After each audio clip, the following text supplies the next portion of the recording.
BA पाठ तृतीय वर्ष के प्रिय विद्यार्थियों, आज के इस YouTube व्याख्यान में मैं JP Belonia, associate professor SNKP government PG college Neemka थाना, हिंदी। आज हम द्वितीय प्रश्न पत्र जो आपके काव्य शास्त्र से संबंधित प्रश्न पत्र है, उसमें हम अलंकारों पर चर्चा कर रहे हैं। आज हम जिस अलंकार को इसमें ले रहे हैं वो आपके पाठ्यक्रम का अंतिम अलंकार है और उसका नाम है अपहुंती अलंकार। कल हमने विभावना अलंकार के बारे में विस्तार से आपसे चर्चा की, उदाहरण भी आपको उसमें दिए। आज हम अपहुंती अलंकार के बारे में आपसे चर्चा करने जा रहे हैं। प्रिय विद्यार्थियों, जहाँ पर सबसे पहले हम इसकी परिभाषा जान लें कि अपहुंती अलंकार होता कहाँ है। जहाँ पर उपमेय का शब्द द्वारा निषेध कथन कर उसके स्थान पर उपमान की स्थापना करते हुए अभेद का वर्णन किया जाता है, वहाँ पर अपहुंती अलंकार मानते हैं। सामान्य सा एक उदाहरण हम इसका यहाँ लेंगे। यह चंद्र है, आपका मुख नहीं है। ये इसका श्रेष्ठ उदाहरण हो सकता है। और निषेध का तात्पर्य है यहाँ पर मना करने से, और यह निषेध दो प्रकार से किया जा सकता है। जैसे एक तो ऐसे शब्द जो नकारात्मक या जैसे नहीं शब्द, नी, न, नाही आदि निषेधवाचक शब्दों से, और दूसरे ऐसे जो शब्द हैं जैसे कतेव, छल आदि पर्यायवाची शब्दों के माध्यम से। यहाँ अपहुंती अलंकार के पूरे 5 प्रकार माने जाते हैं। और सबसे पहला है शुद्धापहुंती, दूसरा है हेत्वापहुंती, तीसरा है पर्यस्तापहुंती और चौथा है छेकापहुंती, पांचवा है केत्वाहुंती। अब इन पांचों ही प्रकार के जो अपहुंती अलंकार हैं उनके बारे में हम यहाँ विस्तार से उदाहरण सहित जान लेते हैं। सबसे पहला जो है वो शुद्धापहुंती अलंकार पर हम उदाहरण सहित यहाँ चर्चा करेंगे।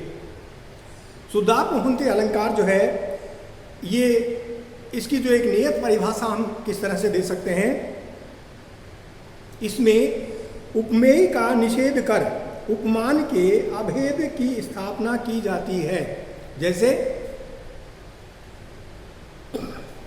बंधु न होय मोर यह काला, बंधु न होय मोर यह काला। इस पंक्ति में बंधु का निषेध किया गया है और काला उपमान की स्थापना की जा रही है।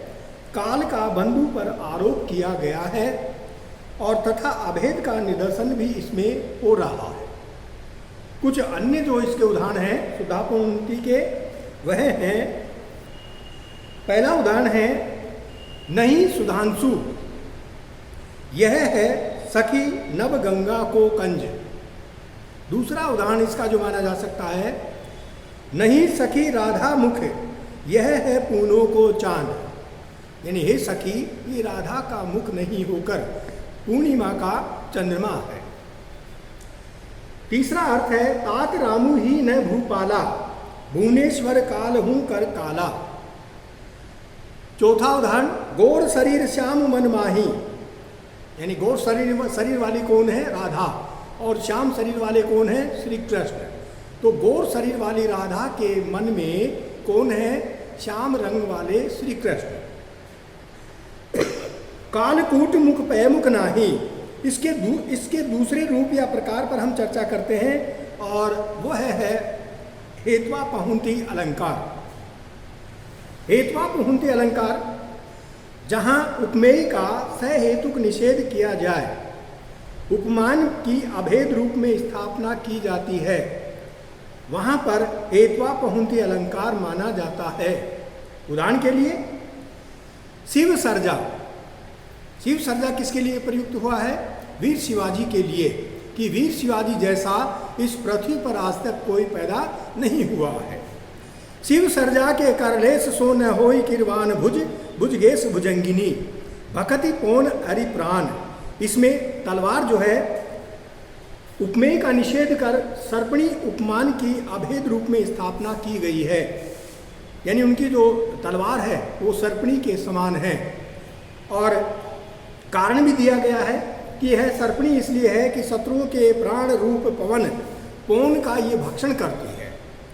अतः यहाँ पर उपमेय के सहेतुक निषेध के कारण हेत्वापहुंति अलंकार हम इसमें मान सकते हैं। कुछ जो इसके अन्य उदाहरण हम मान सकते हैं वो उदाहरण है रात मांझ रवि होत नहीं, क्योंकि रात के मध्य में कौन नहीं आ सकता? सूर्य नहीं आ सकता। शशि नहीं तीव्र सुलाग उठी लखन अवलोकिए वारिधि की बड़वाग। दूसरा उदाहरण यह नहीं फूल गुलाब के दाहक ये जो हमारी बिनु घनश्याम आराम में लागी दुहे द्वारी।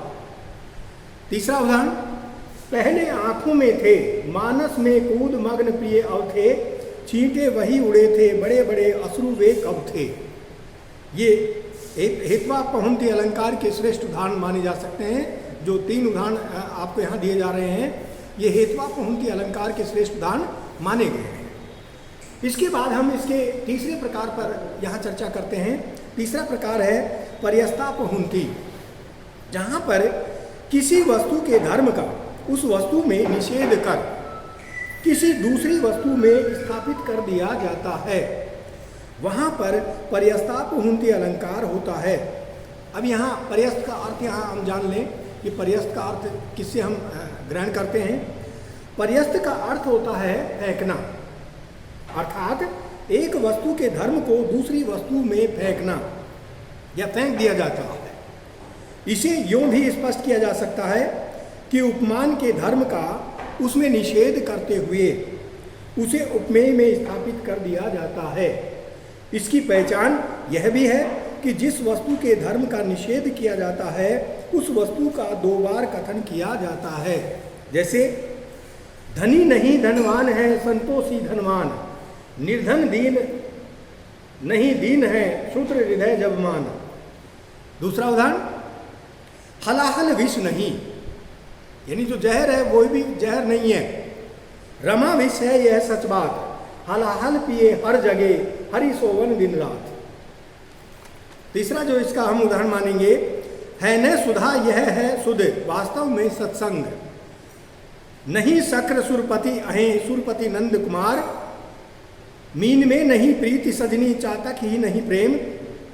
यानी 5वां जो इसका उदाहरण दिया जा रहा है, मीन होता है मछली और चातक होता है चातक नामक पक्षी जो अपने प्रियतम के लिए पीहू पीहू की पुकार लगाए रहता है, रट लगाए रहता है। एक मति गति एक व्रत, इन दोनों की ही एक मति होती है, एक बुद्धि होती है, एक ही इनकी गति होती है। यानी अंत में ये अपने प्रियतम से मिलन स्थापित करके ही मानते हैं और एक ही व्रत धारण किए हुए रहते हैं कि इनको केवल अपने प्रियतम से मिलना है। यह भरती में नेम। छठा उदाहरण है पुण्य एक जग महु नहीं दूजा, मन क्रम वचन विप्र पद पूजा। यहाँ विप्र पदों की जो पूजा है उसको यहाँ श्रेष्ठ माना गया है। किससे? मन क्रम और वचनों से। अब चौथे जो प्रकार का हम आपके सामने जिक्र करने जा रहे हैं वो चौथा प्रकार है छेकापहुंति। छेक जो शब्द है यानी जिसको छिपाया जाए, बताया नहीं जाए, जहाँ पर किसी गोपनीय अर्थ को किसी कारण से प्रकट हो जाने पर अन्य बात कहकर उसे छिपा लिया जाता है, वहाँ पर छेकापहुंति अलंकार होता है। सत्य बात का कथन कर फिर उससे मुकर जाने का जहाँ पर वर्णन होता है वहाँ पर छेकापहुंति अलंकार होता है। अमीर खुसरो की जो मुकरियाँ हैं या जो कहन मुकरियाँ इसी के अंतर्गत आती है। जैसे 2 मुकरियाँ मुझे यहाँ पर याद आ रही हैं और एक थाल मोती भरा सबके सर औंधा धरा, चारों ओर वह थाल फिरे मोती उससे एक न गिरे। दूसरी जो मुकरी है वह है, इसका जो तात्पर्य होगा पहली वाली मुकरी का, वह होगा आकाश, जो हमारे सर के ऊपर यहाँ थाल की तरह औंधे रूप में यहाँ रखा हुआ है, और तारे जो हैं वो उसमें मोती की तरह हैं, और चारों ओर ये पृथ्वी घूमती है, लेकिन फिर भी उनमें से एक भी मोती वहाँ हमारे सर पर नहीं गिरता।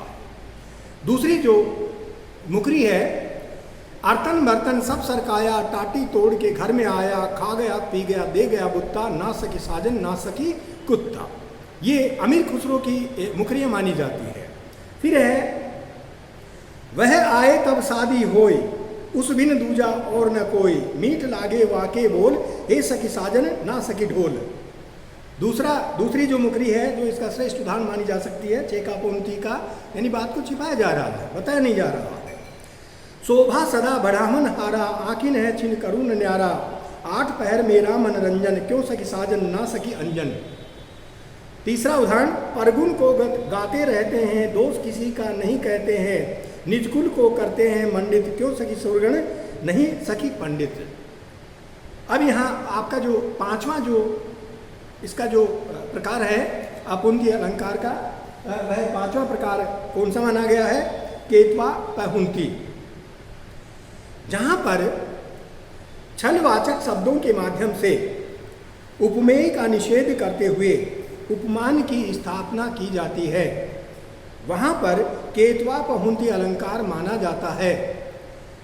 जैसे पहला उदाहरण है, लखी नरेश बात यह साची, तिथ मिस मीच शीश पर नाची। दूसरा उदाहरण, तुम्हारी रोम रोम छवि ब्याज, छा गया मधुबन में मधुमास। तीसरा, प्रलयार्थ उनके मिस बहाना, मिस का मतलब होता है बहाना, वहाँ क्या काल ही क्रोधित हुआ। और चौथा उदाहरण इसका माना जा सकता है, न जाने सौरभ की मिस कौन, संदेशा मुझे भेजता मौन। ये पंक्ति जो है वो राधा विरह से जो प्रेम प्रवास से जो ली गई है, और इस तरह से इस पंक्ति के अंतर्गत यहाँ हम अपुंती अलंकार का प्रयोग मानते हैं। यहाँ अपुंती अलंकार का जो है वो 5 प्रकार मैंने आप लोगों को बताए हैं, और ये पांचों ही जो प्रकार हैं वो अपुंती अलंकार के लिए बहुत ही महत्वपूर्ण माने गए हैं। आज आपके अलंकारों का जो टॉपिक आपके काव्य शास्त्र के द्वितीय प्रश्न पत्र में था, आज अपुंती अलंकार के साथ ही आपके अलंकार यहाँ समाप्त होते हैं, और इसके आगे अब आपको अन्य और किसी काव्य शास्त्र के विषय पर व्याख्यान दिए जाएंगे। आप इनको थोड़ा सा ध्यान से पढ़ते रहिए और याद करके रखिए, ताकि परीक्षा में आपको किसी तरह की कोई दिक्कत या परेशानी का सामना नहीं करना पड़े। धन्यवाद।